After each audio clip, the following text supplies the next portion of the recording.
Kembali lagi di Berita Satu View. Di segmen ini saya bersama Mas Sugi akan membahas tentang Partai Golkar yang belum juga menentukan rekan koalisinya. Nah ini Mas Sugi, Partai Golkar ini kan juga termasuk parpol yang peraih suara terbanyak, bahkan kedua di Pileg. Dan mereka mengusung ARB ini sebagai capres. Kenapa sampai sekarang belum juga menentukan koalisi ini, Mas Sugi?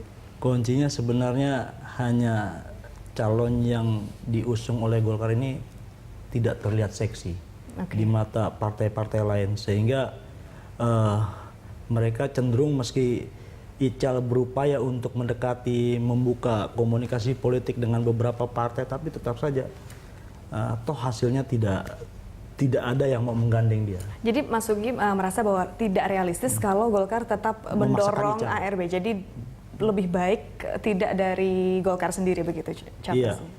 Iya. Sebenarnya ada beberapa nama lain yang sekarang ini sudah mulai menguat dan bisa dikatakan di faktor internal Partai Golkar sendiri sekarang juga sedang terjadi tarik-menarik. Banyak dorongan kuat dari pengurus DPD tingkat 2 Golkar yang menginginkan supaya Rapimnas kemarin itu, Rapimnas yang sudah ada sekarang ini, isinya adalah untuk mengevaluasi pencapresan Ical. Gitu. Dan mereka sudah juga punya jago sendiri. Di sana ada Akbar Tanjung. Terus dari teman-teman yang masih satu link, satu jaringan dengan Yusuf Kalla, tetap mendorong Yusuf Kalla. Yang terbaru ada kekuatan Sri Sultan, gitu kan. Nah, ini sudah ada 3 pasang, ada 3 figur yang sebenarnya layak untuk dijual kalau memang Golkar mau membangun poros sendiri dengan Demokrat. Karena mau tidak mau sekarang yang tersisa hanya Demokrat dan Golkar. Kalau mereka masih memaksakan calon yang ada, maka Golkar bisa ketinggalan kereta. Artinya tidak ada lagi yang mau berkoalisi dengan Golkar. Artinya Mas Sugi, saat ini dalam internal Partai Golkar itu sendiri sebetulnya banyak yang merasa bahwa ARB seharusnya tidak usah diusung lagi menjadi capres. Iya, dan itu bisa dikatakan mungkin hampir menyeluruh adanya. Di tingkatan DPD 2 hampir seluruhnya. Bahkan mereka beberapa waktu lalu sempat memaksakan akan datang ke Jakarta untuk mengevaluasi pencapresan Ical. Dan di internal Golkar sendiri, Akbar Tanjung lewat posisinya di Dewan Pertimbangan Golkar, kemarin Dewan Pertimbangan Golkar mengeluarkan surat dukungan kepada Akbar Tanjung. Ini kan sudah ada manuver-manuver sendiri-sendiri mereka melakukan ini. Dan ini bisa dikatakan gambaran bahwa figur Ical saat ini sudah kurang diterima di internal. Dan jangan sampai juga figur yang sudah kurang diterima dipaksakan. Akhirnya nanti Golkar akan rugi sendiri. Tapi memang dari sejarah beberapa pemilu yang kemarin, Golkar memang meski dia tidak punya jago sekalipun, dia akan tetap jadi partai pemerintah. Partai pendukung pemerintah. Tidak pernah jadi oposisi. Nah, kalau isu terakhir kan ini kan Golkar sama Partai Demokrat. Apakah cukup dengan mengusung Sri Sultan ini, koalisi dengan Golkar ini cukup untuk memenangkan Pilpres ini? Saya pikir kalau untuk menang dia harus punya daya tempur tinggi.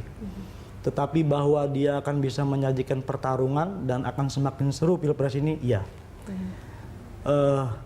Mau tidak mau Sri Sultan juga bisa menggerus suara Jokowi.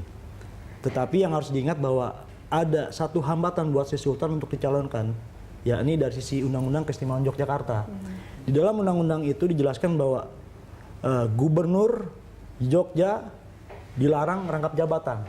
Sementara di dalam undang tersebut juga dinyatakan bahwa Gubernur Jogja sekaligus Raja Jogja. Wakil Gubernur Jogja sekaligus Raja Surakarta, gitu. Jadi ini tidak ada satupun yang bisa dilepas dari baju kebesaran Sri Sultan. Artinya, kalaupun Sri Sultan maju dan jadi presiden, maka dia akan berpotensi rangkap jabatan dan itu melanggar undang-undang. Jadi mau tidak mau kalau Golkar mau ngotot untuk mengajukan Sri Sultan harus lakukan uji materi. Berarti ini juga harus menjadi pertimbangan juga sebelum diusung seperti itu ya.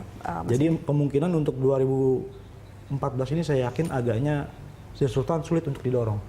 Jadi yang tersisa tinggal Akbar Tanjung, JK, dan sempat disebut sebelumnya ada Luhut Panjaitan. Tetapi saya berpikir dari yang ada ini yang paling berpeluang untuk menjadi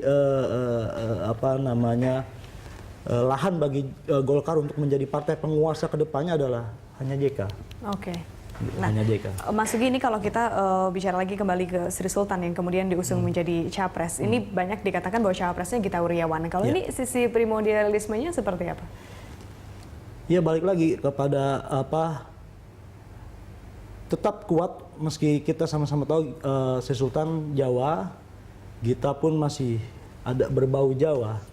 Dan ini saya pikir duet ini cukup bisa menyajikan pertarungan juga gitu, bahwa Gita di beberapa lokasi punya massa dan punya kemampuan finansial, sementara Sri Sultan lewat jaringan raja-raja senusantara, kan dia juga salah satu ketua dari perhimpunan raja-raja Nusantara. Dia juga bisa melakukan itu sebagai kekuatan dia untuk di Pilpres nanti gitu. Nah itu bisa menjadi kekuatan sendiri buat duet ini. Nah prediksinya kalau dengan adanya poros baru ini lah, koalisi baru ini, akan ada berapa putaran nanti di Pilpres? Dua putaran.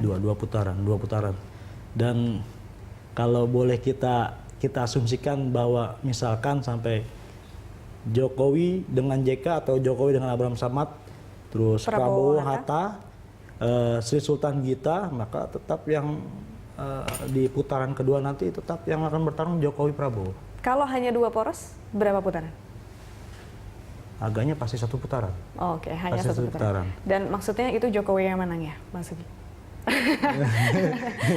Itu harus dilihat juga karena kan nanti pada putaran kedua kan bisa jadi pemilih Sri Sultan Gita itu akan bermigrasi besar-besaran. Nah ini tergantung tinggal tim kampanyenya kedua ini, apakah Jokowi dengan Prabowo ini bisa memanfaatkan floating mass yang ada itu menjadi menarik mereka masuk ke dalam gerbong mereka atau tidak gitu. Oke, baik Mas Sugi, kita akan lanjutkan setelah jeda berikut. Pemirsa tetaplah di Berita Satu View.